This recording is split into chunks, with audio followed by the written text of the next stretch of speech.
حکم ہے سرکار کا، فرمایا کہ میرے تمام صحابہ ستاروں کی مانند ہیں، تم ان میں سے جس کسی کی بھی پیروی کرو گے ہدایت پاؤ گے۔ اور اہل بیت اطہار کے بارے میں فرمایا کہ میرے اہل بیت کی مثال سفینہ نوح کی طرح ہے، جو اس میں سوار ہو گیا وہ نجات پا لیا، دنیا کے طوفان سے بھی بچ گیا اور آخرت کے طوفان سے بھی بچ گیا۔ تو اہل بیت سے محبت، وابستگی، صحابہ اکرام سے محبت اور وابستگی، یہ ہمارے لیے انتہائی ضروری ہے۔ ان دو باتوں کے علاوہ جو آخر بات آپ کے سامنے عرض کرنی تھی وہ یہ ہے کہ ہم ہمیشہ اپنا محاسبہ کرتے رہیں۔ ام المومنین سیدہ عائشہ صدیقہ رضی اللہ تعالیٰ عنہ فرماتی ہیں کہ سب میں بہترین مسلمان وہ ہے جو اپنی کوتاہیوں پر نظر رکھے اور دوسرے مسلمانوں کی خوبیوں پر نظر رکھے، اور سب میں خراب آدمی وہ ہے جو اپنی خوبیوں پر نظر رکھے اور دوسروں کی کوتاہیوں پر نظر رکھے۔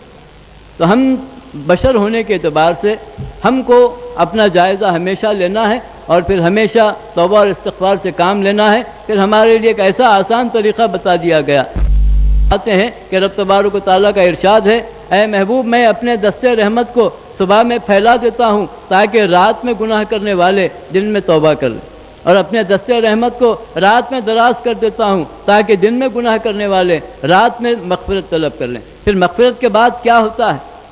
ایسی رب تبارک و تعالیٰ مغفرت فرما دیتے ہیں کہ اس کے گناہ کا اثر بھی باقی نہیں رہتا، بلکہ بعض صورتوں میں اس کے گناہوں کو نیکیوں سے بدل دیتے ہیں۔ تو یہ سب چیزیں حضور پاک علیہ السلام سے محبت پر موقوف ہیں۔ اگر آپ کی محبت ہے، ایمان صحیح ہے تو یہ ساری چیزیں ہیں، اور اگر محبت نہ ہو تو یہ ساری چیزیں بیکار۔ تو شب قدر کے مرکزی جلسے میں ہمارے اکابرین ملت جلوہ افروز ہونے والے ہیں، ان کے خطابات سے آپ استفادہ کیجئے، اور پھر اس کے ساتھ ساتھ اس بات کو، ان معروضات کو جو میں نے آپ کے سامنے رکھا ہے پیش نظر رکھیے، ہمیشہ اپنا جائزہ لیتے رہیے، اور سرکار پاک علیہ السلام کی محبت اور عقیدت کا ذکر سنتے اور سناتے رہیے، گستاخوں سے بچیے، اپنی اولاد کو بچائیے۔ ہاتھ سے نکلنے کے بعد بچے پھر ہاتھ کو نہیں آتے۔ ہم معمولی فائدوں کی خاطر اپنے بچوں کو کھپا رہے، معمولی فائدوں کی خاطر اپنے بچوں کے دین سے کھیل رہے ہیں۔ صحیح ان کی تربیت کیجئے، صحیح مسلک پر ان کو رکھیے۔ دنیا بہت ملتی، غلامان مصطفیٰ کے ٹھوکر میں بڑے بڑے تاجوروں کے تاج رہے، یہ دنیا کی کیا حیثیت؟ تو اپنے عقیدے کو سلامت رکھیں۔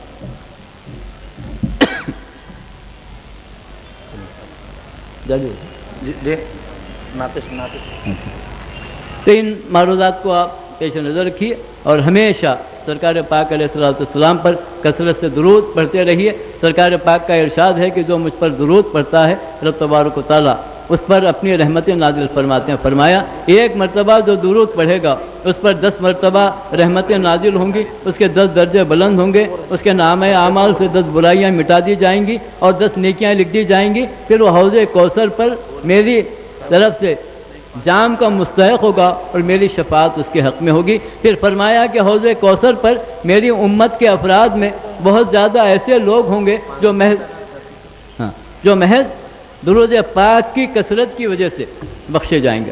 تو درود پاک ایک بڑی نعمت ہے، اور اس مبارک شب میں درود کا بھی اہتمام کرنا چاہیے۔ ابھی آپ نے سنا کہ قدم قدم پر درود پڑھنے والوں کا واقعہ سنا، سفیان ثوری رحمۃ اللہ تعالیٰ علیہ سے اس لڑکے نے بیان کیا اور کہا کہ چچا جان اس وقت سے میرا یہ حال ہے کہ میں ہر موقع پر مسنون دعاؤں کے بعد، فرائض کے بعد، کلام پاک کی تلاوت کے بعد جتنا بھی موقع ملتا ہے درود پاک پڑھتا ہوں۔ پھر مولانا روم فرماتے ہیں کہ شہد کی مکھیاں جنگل میں مختلف پھلوں اور پھولوں کا پتوں کا رس چوس کر اپنے نہال خانے میں واپس ہوتی ہیں، چھتوں کو واپس ہوتی ہیں، اور وہ جب واپس ہوتی ہیں تو درمیان میں درود پاک پڑھتی ہیں۔ سرکار فرماتے ہیں کہ اس درود کی برکت سے کڑوا اور کسالہ رس شیرینی میں بدل جاتا ہے، نہ صرف شیرینی میں بدل جاتا ہے بلکہ رب تبارک و تعالیٰ نے فرمایا فیہ شفاء للناس، اس میں تمام انسانوں کے لیے شفا ہے، ظاہری شفا اور باطنی شفا ہے۔ پھول پتوں کے رس کی وجہ سے شفا نہیں، شفا تو درود پاک کی برکت کی وجہ سے۔ اسی طرح درود پاک کے بارے میں ایک اور بات بتائی گئی ہے۔ سرکار پاک علیہ السلام ارشاد فرماتے ہیں کہ جو شخص کثرت سے درود پڑھتا ہے رب تبارک و تعالیٰ اس کو اپنے محبوبوں میں شامل فرما لیتے ہیں، اس کو اپنے قریب کر لیتے ہیں، جنت کے قریب کرتے ہیں، دوزخ سے وہ دور ہو جاتا ہے۔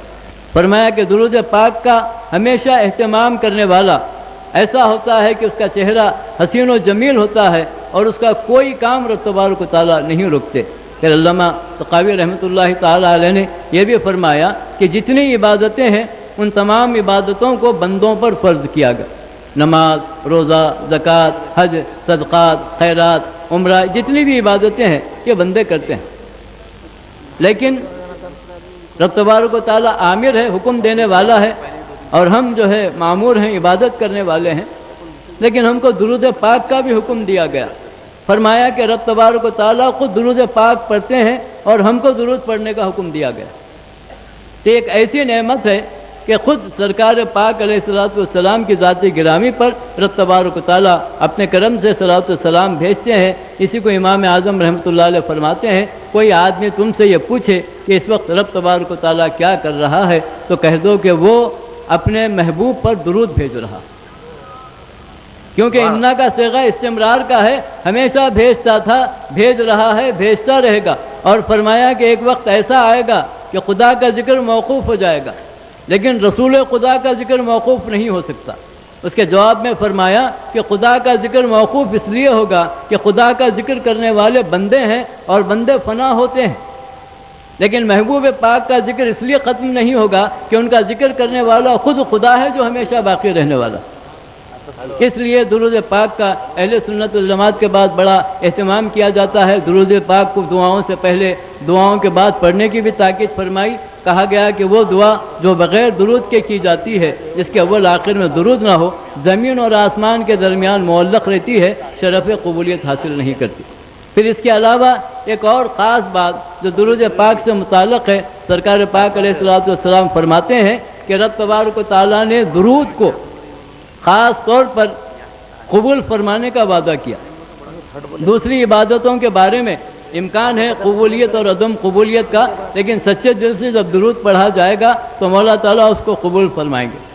فرمایا کہ جب رب تبارک و تعالیٰ درود کو قبول فرماتے ہیں اور تمہاری دعا کے اول آخر درود ہوگا تو اول آخر کو قبول کرنے کے بعد ان کی شان رحمت درمیان کو بھی قبول کر لے گی، یعنی درود کے طفیل میں تمہاری دعائیں قبول ہوں گی۔ تو کوشش کیجئے کہ ہم اپنے سرکار سے اور اہل بیت اطہار سے، صحابہ کرام سے صحیح طور پر نسبت اور تعلق رکھیں، محبت رکھیں، ان کے مراتب اور ان کے مناقب کو پیش نظر رکھیں، پھر حضور پاک علیہ الصلوۃ والسلام کی سنتوں پر عمل کریں، رب تبارک و تعالیٰ کی محبت اور معرفت بھی حاصل کریں اور صحیح مسلک اہل سنت والجماعت پر قائم رہیں، کیونکہ یہ سب سے بڑی نعمت 73 فرقوں میں 72 فرقے تو ناری ہیں، یہی فرقہ ناجی ہے۔ اس فرقے کے ساتھ رہنے والا یقیناً بخشا جائے گا، اس کی نجات ہوگی۔ اور دوسرے فرقوں کے بارے میں کہا گیا کہ یہ نار میں۔ میں رب تبارک و تعالیٰ سے دعا کرتا ہوں کہ مولا ہماری آج کی اس مبارک محفل اور اس مبارک رات کے طفیل میں ہماری بخشش فرما، ہم پر اپنی رحمتیں اور برکتیں نازل فرما، ہم میں جو بیمار ہیں انہیں شفائے کاملہ عطا فرما، جو مقروض ہیں ان کو بار قرض سے سبکدوش فرما، جو بے راہ رو ہیں ان کے لیے ہدایت کی راہیں کھول دے اور سب کو سیدھے راستے پر چلا۔ مولا سب سے بڑی نعمت سرکار پاک علیہ الصلوۃ والسلام کے دیدار سے ہم سب کو مشرف فرما۔ ان اللہ وملائکتہ یصلون علی النبی یا ایھا الذین آمنوا صلوا علیہ وسلموا تسلیما۔ اللهم صل علی سیدنا مولانا محمد طب القلوب ودوائها وعافیۃ الابدان وشفائها وعلی آلہ واصحابہ وبارک وسلم۔